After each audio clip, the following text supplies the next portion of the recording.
Ézéchiel, chapitre 1.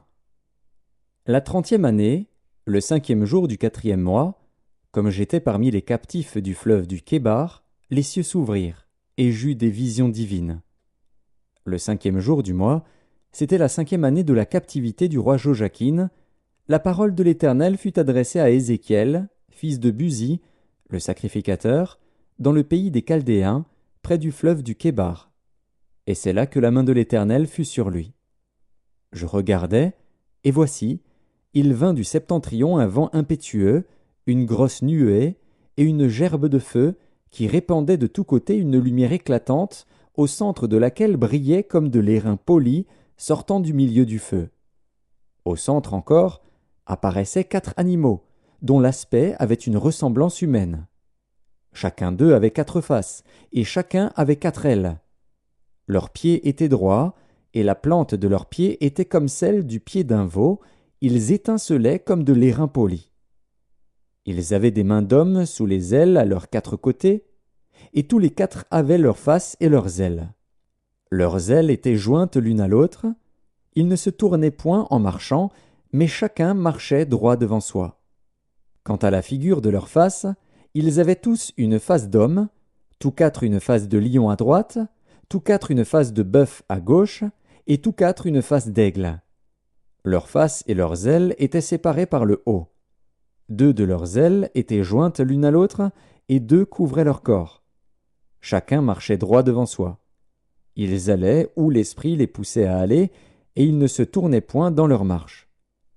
L'aspect de ces animaux ressemblait à des charbons de feu ardent, c'était comme l'aspect des flambeaux, et ce feu circulait entre les animaux. Il jetait une lumière éclatante, et il en sortait des éclairs. Et les animaux couraient et revenaient comme la foudre. Je regardais ces animaux. Et voici, il y avait une roue sur la terre, près des animaux, devant leurs 4 faces. À leur aspect et à leur structure, ces roues semblaient être en chrysolite, et toutes les 4 avaient la même forme. Leur aspect et leur structure étaient tels que chaque roue paraissait être au milieu d'une autre roue. En cheminant, elles allaient de leurs 4 côtés, et elles ne se tournaient point dans leur marche.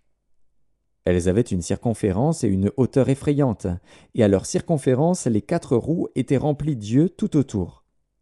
Quand les animaux marchaient, les roues cheminaient à côté d'eux. Et quand les animaux s'élevaient de terre, les roues s'élevaient aussi. Ils allaient où l'esprit les poussait à aller, et les roues s'élevaient avec eux, car l'esprit des animaux était dans les roues. Quand ils marchaient, elles marchaient.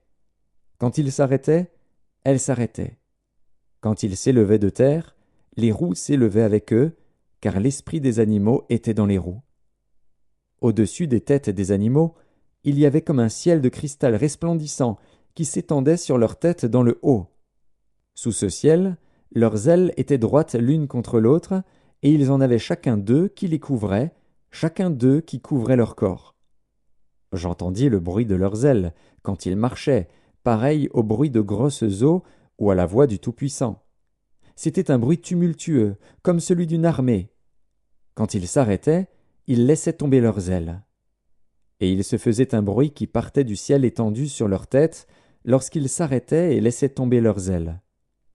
Au-dessus du ciel qui était sur leurs têtes, il y avait quelque chose de semblable à une pierre de saphir, en forme de trône. Et sur cette forme de trône apparaissait comme une figure d'homme placée dessus en haut. Je vis encore comme de l'airain poli, comme du feu, au-dedans duquel était cet homme, et qui rayonnait tout autour.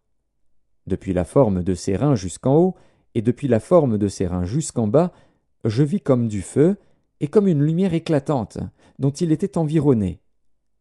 Tel l'aspect de l'arc qui est dans la nue en un jour de pluie, ainsi était l'aspect de cette lumière éclatante qui l'entourait.